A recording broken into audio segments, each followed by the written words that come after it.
All right, ladies and gentlemen, so week 1 of the NFL season is officially in the books. It was a really good week. We had a lot of really good games, but you know what we didn't have a lot of really good ones of? My predictions, which we will get to in a second because, oh man, my week 1 predictions were absolutely abysmal, but let's hope for some much significantly better results here in week 2. It is just Tuesday, but you know what? Week 1's over. There's no more week 1, so we are officially in week 2, according to me, at least. So we're going to go through what we did last week. We're going to go through every single week 2 matchup. I'm going to tell you who I think's going to win, and then I'll try to pick the spread as well, who I think will cover, but that's not as important as the actual record. And this year, we're not off to a good start, as you will see momentarily, but we're hoping for some better results here in week 2, so we will start. By the way, guys, make sure to comment your opinions, of course, as always. But with that being said, let's start with a great Thursday night football matchup this week between the Chargers and Chiefs. The two best teams, I think, in the AFC West. I think the Chargers, I said in my predictions video for the entire season that I think the Chargers will actually win this division. Might be a bold take, but these are two 1-0 teams who looked pretty good in week 1, especially the Chiefs. It doesn't look like Keenan Allen's going to play for the Chargers, which is tough. It's in Arrowhead, which is also tough for the Chargers. So for this game, I will go with the Chiefs to win. It should be a really good game. Could go either way, but I think Mahomes looked phenomenal in his first game without Tyreek Hill. Looked maybe even better than he ever has. So I will go with the Chiefs to win this game, especially without Keenan Allen, who's a big weapon for Justin Herbert not to have. And I will take the Chiefs to also cover the spread at -4. Okay, well, anyway, yeah. Okay, that was weird. Anyway, we're going to move on to the Sunday games now. So Dolphins and Ravens, two teams that looked pretty good week 1, won their first matchups. Dolphins especially, their defense looked really good. I've always thought this offseason that the Dolphins were kind of a dark horse contending team. Tyreek Hill, the whole defense, Tua even looked pretty good. So Baltimore is also coming off a win against the Jets. They're favored at -3.5 in Baltimore. But you know what? That Dolphins defense was really good. I think they're going to win this game. I'm going to go with the Dolphins. Maybe it's a little bit bold because obviously they're not favored. They are the underdogs, but their defense was legit. And I think they looked better than the Ravens personally. I think the Jets just played really horribly. Ravens did play well. I got to give them some credit, but they didn't play great. So I will go with the Dolphins to win this game, but I will go with the Ravens to cover the spread at -3.5. All right, then we have the Jets and Browns. Now, I don't think Zach Wilson's going to play again this week, so I'm going to assume he's not. With Joe Flacco, man, that Jets team is, it's unwatchable. They were awful, offensively especially. Their defense wasn't too bad, but here they are in Cleveland, who actually surprised me. I didn't think they would beat the Panthers last week. It was a really close game, but they're favored at -6, understandably, because they're at home against the lowly Jets when Joe Flacco starts. And I'm gonna bank that the Browns cover the spread. I just don't see Joe Flacco going into Cleveland. I mean, at home against the Ravens, he was bad. Going into Cleveland against a really good defense, I mean, it could get even worse for Joe Flacco if he starts. I don't know. Maybe they give Mike White a chance.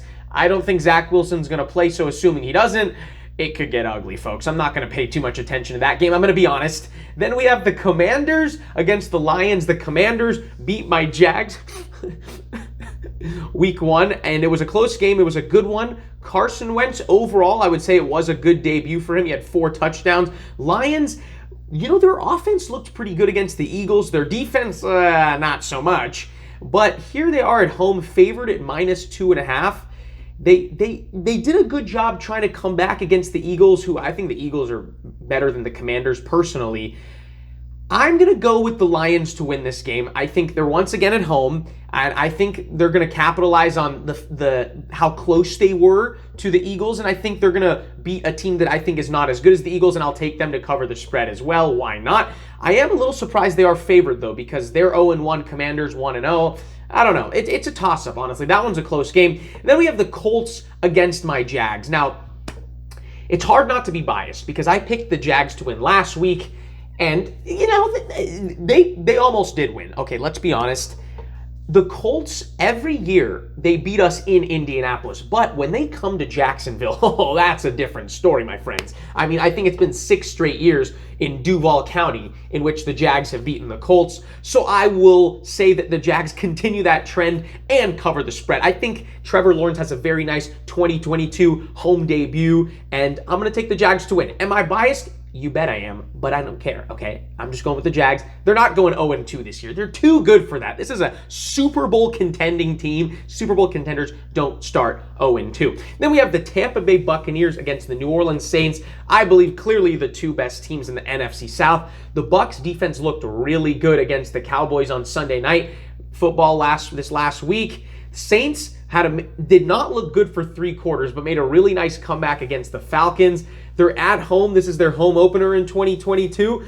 So you know what? I will go with the Saints to win this game, and I'm going to take the Saints to cover. Why not? I think Jameis and company got things going in that 4th quarter, and I think they're going to continue that momentum. And the Saints defense is really good, and it's not like the Buccaneers offense looked great against a worse Cowboys defense. So I think on the road against the Saints in the Superdome early in the season, I like this spot for the Saints here. Then we have the Panthers and Giants. Wow, I really didn't expect the Giants to beat the Titans, I gotta be honest. That was one of the shockers of the week. Saquon Barkley looked way better than I thought. I wasn't very high on him, not because of his talent, but because it's the Giants, Danny Dimes, Danny Pennies, whatever.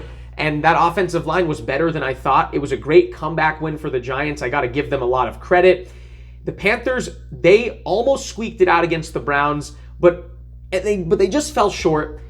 But I do think the Panthers are still better than the Giants, and I don't think Baker and I think this team's too good to start 0-2. So I think the Panthers will win in New York despite the Giants being 1-0 and starting off the year with a very good victory. I'm going to go with the Panthers to win this game, kind of even things out. I think the Panthers are still better than the Giants until the Giants prove more to me than just 1 week, but the Giants, that was a very impressive week 1 victory. Then we have the New England Patriots at the Pittsburgh Steelers. Steelers, another surprising team. There were a lot of surprising results from week 1, which is why my predictions were so terrible, but the Steelers found a way to beat the Bengals in one of the craziest games I've ever seen, to be honest. Missed field goal after missed field goal. Look at the spread on this, +1 for the Steelers at home against the Patriots.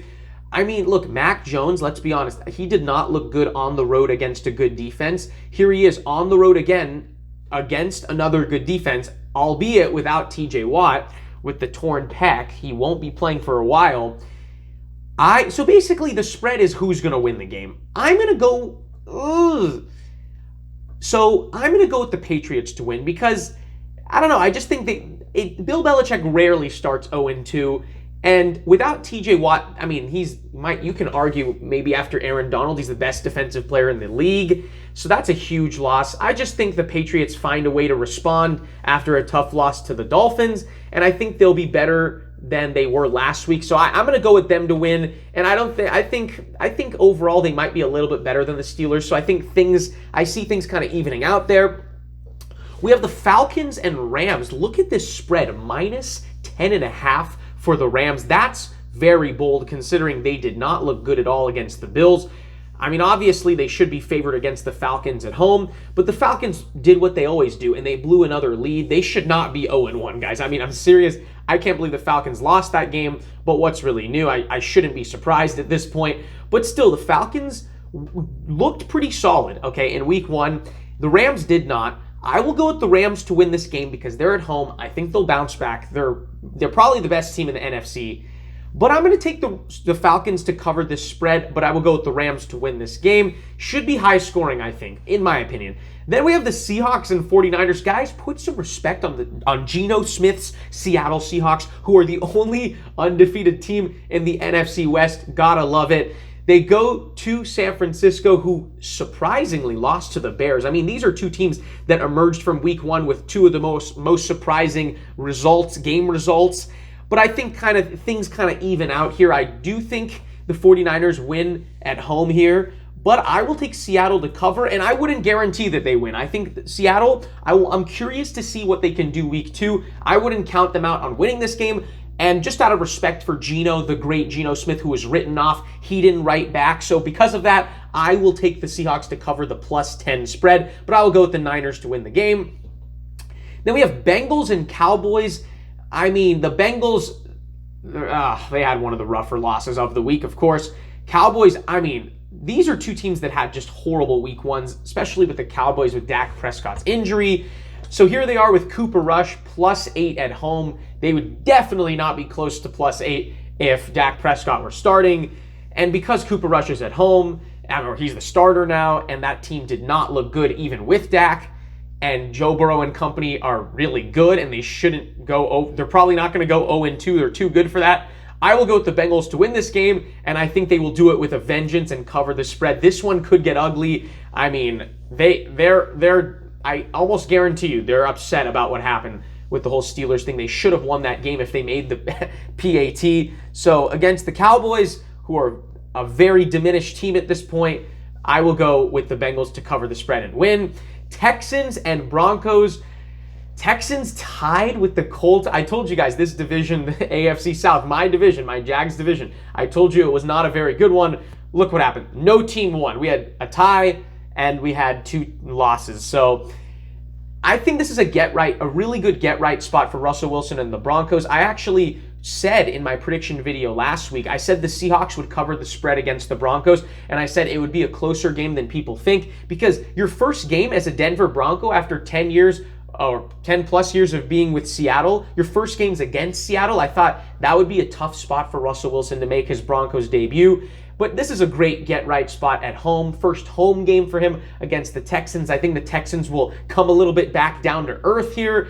I will go with the Broncos to win this game. And you know what? Cover the spread as well. I think they will bounce back in a very good way. Nathaniel Hackett hopefully uses his brain this game and they win by more than 10 points, I think. Cardinals and Raiders. Oh, this is a really good one. This should be high scoring. Cardinals did not look the best against the Chiefs. Can't say I blame them, though, because the Chiefs make a lot of teams not look very good with a convincing win in the desert. So here the Cardinals go to a different part of the desert in Vegas, and both these teams are 0-1, which kind of sucks because that means one of these teams is going to become 0-2, unless, of course, we have a tie, but that's rare. So who will it be? Will the Raiders win at home, or will the Cardinals win on the road? You know what? I'm going to go with the Cardinals. Something tells me, they're going to bounce back, I think. I think the Raiders defense, I don't know. Both of these teams could bounce back, but I just think, I don't know. I just think Kyler Murray is on a little bit of a prove-it season, and I think they're going to win. Something tells me the Cardinals win this game, but I will take the Raiders to cover the spread. This is a very close call. Definitely a toss-up between two teams that are better, that should be better than 0-1, or two teams that are probably too good to be 0-2. So one of those teams ultimately will be in all likelihood. Then we have the Bears and Packers, classic rivalry. The Bears won against the 49ers. Who would have actually expected that? I bet you didn't predict that unless you're a Bears fan. Seriously, I'd be impressed if you did. I didn't expect it. But this is a really good get-right spot for Aaron Rodgers. Aaron Rodgers and the Packers don't usually play that well in week 1, just like last year against the Saints. They looked really bad against the Vikings. They looked bad last year against the Saints. Don't worry about it. This is a great get-right spot. And what does Aaron Rodgers always say? He owns the Bears. This is a great get-right spot. And I think the Bears will come down to earth a little bit. Going into Lambeau, it's a tough spot for the Bears. So I will go with the Packers to win this game and cover the spread. We move on to the Monday Night Football games, which is surprising. We normally don't have 2 Monday Night Football games, and I've never seen 2 Monday Night Football games outside of week 1. So it's really weird what's going on with this whole 2 matchup things, but 2 games thing on Monday. But regardless, Bills and Titans, very good game here. Titans, tough loss week 1 against the Giants, a game they definitely would like to have back at home against a team they should have beaten probably, blew a big lead. Here they go into Bills Mafia territory, who the Bills just looked phenomenal against the Rams week 1, and that was on the road. Here they are at home. I think they're on a vengeance tour this year. They have a lot to prove. They looked great week 1, like I said. I will go with the Bills to win this game and cover the spread. I just don't think I think the Titans are good, but I've said for most of the offseason, I don't think the Titans will be nearly as good as last year. I don't think they'll win the division. Not saying they won't be good, but this is a tough matchup. I can't go with the Titans to win this game or cover the spread when they couldn't even beat the Giants at home. And our final game, our final prediction, Vikings and Eagles, two teams that I think had some sleeper expectations. Some people thought they were sleeper contenders maybe in the NFC, and both teams looked really good week one. Both teams won. So this is a really close matchup here. Oh man. I'm going to go with the Eagles to win this game, but let's make things fun and interesting. I will go with the Eagles to win this game, but did they cover the spread? You know what? I'm going to go with the Eagles to win this, but I'll take the Vikings to cover the spread. I think the Eagles win by a point or two. That's it. That's a toss-up game. That's a really close one. So, guys, I mean, that one could go either way, just like a couple other ones here. But, guys, those are my week one predictions. Let's hope that I do better than last week, because speaking of last week, let me just show you how horribly I did. So, let's just go over it. Bills and Rams, I said Bills. Okay, I got that right. Eagles and Lions, I said Lions. I was wrong. 49ers and Bears, I was wrong. Steelers and Bengals, I said Bengals. I was wrong. Pats, Dolphins, I said Dolphins. I was right. Browns, Panthers, I said Panthers. I was wrong. This game I got wrong. Saints, Falcons, I got wrong. I said the Falcons. Ravens, Jets, I actually got that right because I'm not insane. Jags, Commanders, why did the Jags do this to me? They had a chance, but I was wrong. Commanders won. Vikings over Packers. I said Packers. Not even close. Giants over Titans. Who could have seen that coming? Seriously. Chargers over Raiders. There we go. I got that one right. Chiefs over Cardinals. 2 in a row, baby. Bucks and Cowboys. I said the Cowboys would win. And then Seahawks over Broncos. I said Broncos, but I said Seahawks would cover the spread. So I'm wrong. I was wrong, but I wasn't that wrong. Okay. So ultimately, we got 5 games right and 11 wrong. So we start off the year with a 5-11 record, which is, I don't want to talk about it, okay? I mean, look, inevitably, we have to have a better week 2. But in all likelihood, guys, is there a worse way to start off the year prediction-wise? What a horrible week for me. But it was exciting. It was fun. I enjoyed it. I enjoyed the matchups. A lot of good games. Guys, definitely comment your opinions. What are your predictions for week 2? Who do you like? Who do you not like in each matchup? Let me know. Comment. And guys, like the video if you enjoyed. Subscribe if you're an NFL fan. You haven't done so already. Why not? And guys, with that being said, I'll see you all in the next one.